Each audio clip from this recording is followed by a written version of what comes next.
বন্ধুসকল, এই যিখন ৱাকাৰ মোৰ হাতত দেখা পাইছে, এই ৱাকাৰখনে মোক খোজ কাঢ়াত বহুত সহায় কৰিছে।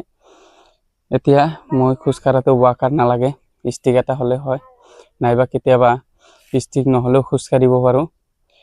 এতিয়া মই ভাবিছোঁ ৱাকাৰটো যিহেতু মোৰ ঘৰত এনেই আছে, তো ৱাকাৰটো যদি কাৰোবাক লাগে মই এনেই দি দিম। যদি কোনোবা ব্যক্তিক স্পাইনেল কৰ্ড নাইবা পেৰালাইচিছ হৈছে, খোজ কাঢ়াত অসুবিধা, আৰু যদি ভাবে মোৰ দৰে এক্সাৰচাইজ কৰি আগুৱাই যাব, তে মোৰ লগত যোগাযোগ কৰক, মোক কমেণ্ট কৰক, আৰু কমেণ্টত নাম্বাৰ দিয়ক, মই নিজে ফোন কৰিম। ফোন কৰি আপোনাৰ ঘৰলৈকে ৱাকাৰখন পहुঁচাই দিয়াৰ দায়িত্বটো মোৰ। আৰু মোৰ ভিউৱাৰ্ছসকলক অনুৰোধ কৰিম যাতে আপোনালোকে